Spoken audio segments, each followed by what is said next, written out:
Hello students, welcome in English class. Students, in the first part of this chapter, the last lesson written by Alphonse Daudet, we have seen a school-going boy French and his teacher Mr. Hamel. Students, कल पिछले भाग में हमने देखा कि French काफ़ी डरा हुआ अपने स्कूल के लिए घर से निकला था क्योंकि उसके टीचर उससे पहले पढ़ाए हुए पाठ के विषय में प्रश्नों के उत्तर पूछेंगे। अब देखते हैं कि आगे उसके साथ क्या होता है। देखिए बच्चों, When I passed the town hall, there was a crowd in front of the bulletin board. Bulletin board means सूचना पट, पास मीन्स गुजरा या निकला, और टाउन हॉल मीन्स सभागार। जब मैं अर्थात फ्रेंच उस सभागार के पास से निकला तो there was a crowd means भीड़, तो वहाँ एक बहुत भीड़ थी in front of bulletin board, सूचना पट के सामने, यानी वहाँ एक सूचना पट लगा हुआ था और वहाँ काफ़ी लोग इकट्ठा थे। For the last 2 years all our bad news had come from there, और फ्रेंच को पता था कि पिछले 2 सालों से ऑल आर बैड न्यूज़, जितनी भी बुरी खबरें मिल रही थी, हैड कम फ्रॉम देयर, उसी सूचना पट से लोगों को दी जा रही थी। द लॉस्ट बैटल्स, जैसे हारी हुई लड़ाइयों के बारे में समाचार, यानी जितने भी युद्ध हारे गए थे। द ड्राफ्ट, सेना में भर्ती होने वाले कानूनी जो समाचार थे वो सभी समाचार।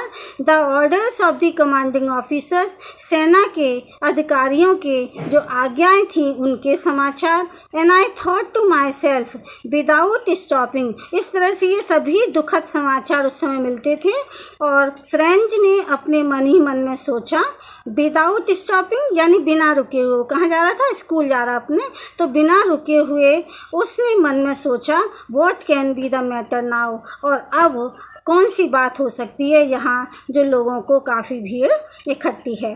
Then as I hurried by as fast as I could go, the blacksmith Wachter who was there with his apprentice reading the bulletin called after me, don't go so fast, Bob, you will get to your school in plenty of time.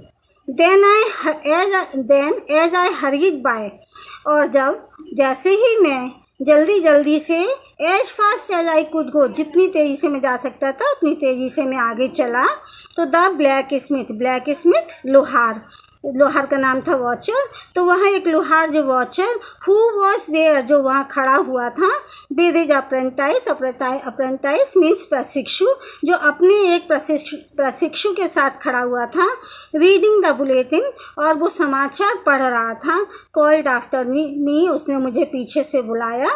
Don't go so fast Bob, और मुझसे कहा कि लड़के इतनी तेज़ी से मत जाओ। You will get to your school in plenty of time यानी ज़्यादातर समय, कि तुम अपने स्कूल पहुंचने में अभी काफ़ी समय है। I thought he was making fun of me, मैंने सोचा, फन मीन्स मजाक करना, मजाक बनाना, कि मैंने सोचा वो मेरा मजाक उड़ा रहा है। And reached M Hamel's little garden all out of breath मैंने हाँफते हुए, और मैं तेज़ी से चाल से हाँफते हुए एम हेमल के छोटे बगीचे में पहुंच गया। यूजुअली व्हेन स्कूल बिगिन, सामान्यतः जब स्कूल शुरू होता है यानी स्कूल की शुरुआत होती है, there was a great bustle means शोरगुल, तो वहाँ बहुत हल्ला गुल्ला या शोरगुल होता है। Which could be heard out in the street, और इतना शोरगुल कि वो बाहर गली तक सुनाई दिया जा सकता था। The opening and closing of desk, उस समय जो स्कूल में क्लास में जो बच्चे डेस्क को खोलना और बंद करना, उसकी आवाज़ सुनाई देती थी। लेसन्स रिपीटेड इन यूनिसन माने एक ही स्वर में, और लेसन माने पाठों को दोहराया जाता था। वेरी लाउड, बहुत ही तेज़ आवाज़ में, यानी बच्चे बहुत तेज़ आवाज़ में अपने पाठों को दोहराते थे। With our hands over our ears to understand better, और वो भी कैसे कि सब अपने अपने कानों पर हाथ रखकर ताकि वो उन्हें अच्छे से समझ सकें। यानी उस समय स्कूल का वातावरण, स्कूल का जो हालचाल होता था वो इस तरह का होता था कि बच्चे अपने पाठों को तेज स्वर में अपने कानों पर हाथ रखकर अच्छे से समझने के लिए वो दोहराया करते थे। And the teachers great ruler, और जो अध्यापक का जो विशाल डंडा हुआ करता था, यानी रूलर माने जो डंडा, रैपिंग ऑन द टेबल, और वो उस मेज पर बजाते थे शोरगुल को कम करने के लिए। But now it was all so still, still माने बिल्कुल शांत। लेकिन इस समय सब कुछ इतना शांत था कि I had counted on the commotion, commotion means शोरगुल, यहाँ भी हल्ला गुल्ला, कि I had counted, counted means मुझे भरोसा था या मुझे आशा थी कि इतने शोरगुल में to get to my desk without being seen, कि मैं अपनी डेस्क पर बिना किसी के देखे हुए पहुंच जाऊंगा। अर्थात वो लेट हो रहा था और लेट होने पर वहाँ कोई इसे देख नहीं पाएगा, सब अपने अपने में मस्त होंगे, लेकिन ऐसा नहीं हुआ। बट ऑफ कोर्स, लेकिन वास्तव में that day everything had to be as quiet as Sunday morning. उस दिन तो ऐसा हुआ कि सभी बातें, सभी चीज़ें बिल्कुल इतनी ही क्वाइट मीन शांत थी जैसे कि एक संडे मॉर्निंग यानी रविवार की सुबह को जितनी शांति छाई रहती है उतनी शांति। थ्रू दी विंडो, थ्रू यानी विंडो में से होकर, यानी विंडो में से, आई सॉ माई क्लासमेट्स, मैंने अपने साथियों को देखा, ऑलरेडी इन देयर प्लेसेस, जो सभी पहले से ही अपने अपने स्थान पर बैठे हुए थे, यानी अपनी अपनी डेस्क बेंच पर। And M Hamel walking up and down with his terrible iron ruler under his arm, और एम हेमल वहाँ इधर उधर घूम रहे थे with his terrible iron ruler, यानी अपने उसी भयानक लोहे के डंडे के साथ जो उनके अंडर हिज आर्म, जो उनकी बगल में दबा हुआ था। I had to open the door, मुझे अपना दरवाज़ा खोलना पड़ा, and go in before everybody, और प्रत्येक छात्र के सामने से, यानी जितने लोग वहाँ बैठे थे उनके सामने से मुझे वहाँ अपनी बेंच तक जाना पड़ा। You can imagine how I blushed, तुम इमेजिन माने कल्पना कर सकते हो कि मैं कितना उस समय झेंपा हुआ था, यानी कि शर्मिंदा था। And how frightened I was, और मैं कितना ज़्यादा डरा हुआ था। But nothing happened mister हैमिल saw me, लेकिन ऐसा उस दिन कुछ नहीं हुआ। एम हैमल ने मुझे देखा, यानी मेरे अध्यापक ने मुझे देखा, एंड सेड वेरी काइंडली, और बहुत ही दयापूर्वक, दयालुतापूर्वक पूछा, मुझसे कहा, go to your place quickly, कि अपनी जगह पर, क्विकली मीन्स जल्दी से जाओ। लिटिल फ्रेंड्स, नन्हे फ्रेंड्स, तुम अपनी जगह पर जल्दी से पहुँचो। We were beginning without you, हम तो तुम्हारे बिना ही इसको शुरू करने जा रहे थे, यानी जो आज का पाठ था वो पढ़ाने जा रहे थे।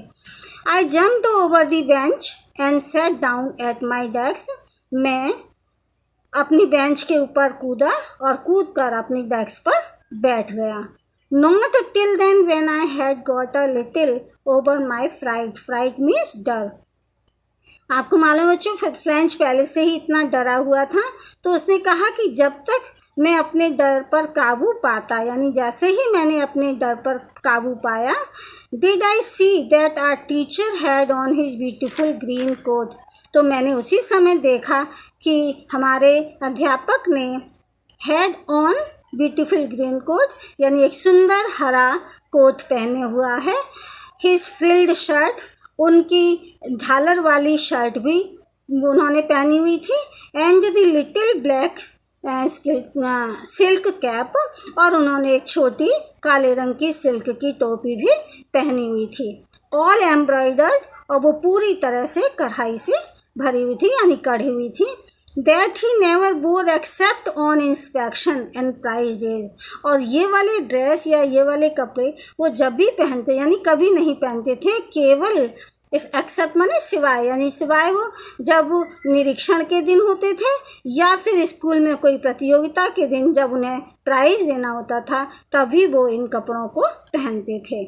Besides the whole school seemed so strange, और इसके अलावा उस दिन पूरा ही स्कूल इतना अजीब, एंड सॉलम यानी बहुत गंभीर दिखाई दे रहा था। But the thing that surprise me most, लेकिन एक बात जिसने आश्चर्य से भर दिया मी यानी फ्रेंच को, यानी जिसने मुझे या फ्रेंच को आश्चर्य से भर दिया, मोस्ट वॉज टू सी, वो ये देखना था कि on village people on the back benches that were always empty, कि कक्षा की जो पिछली बेंचें जो हमेशा खाली रहती थी, एम्प्टी मीन्स खाली रहती थी, the village people sitting quietly, उन बेंचों पर गांव के लोग बैठे हुए थे, और क्वाइटली माने बिल्कुल चुपचाप, लाइक आर्सर्स जैसे हम स्टूडेंट्स को बैठना होता था। तो यानी हमारी तरह से ही वहाँ गांव के लोग उन बेंचों पर शांति से बैठे थे। ओल्ड हॉजर, कुछ वो नाम बता रहा है गांव के लोगों के, कि वृद्ध हॉजर विद हिज 3 कॉर्नर्ड हैट, जो हमेशा ही अपनी तिकोनी टोपी पहने हुए थे, यानी ओल्ड हॉजर वृद्ध हॉजर बैठे हुए थे। द फॉर्मर मेयर, भूतपूर्व मेयर वहाँ के, द फॉर्मर पोस्टमास्टर, और जो भूतपूर्व पोस्टमास्टर थे वो भी वहाँ बैठे हुए थे, एंड सेवरल अदर्स बिसाइड्स, और उनके अलावा और दूसरे लोग भी गांव के वहाँ बैठे हुए थे। एवरीबॉडी लुक्ड सैड, प्रत्येक व्यक्ति दुखी दिखाई दे रहा था।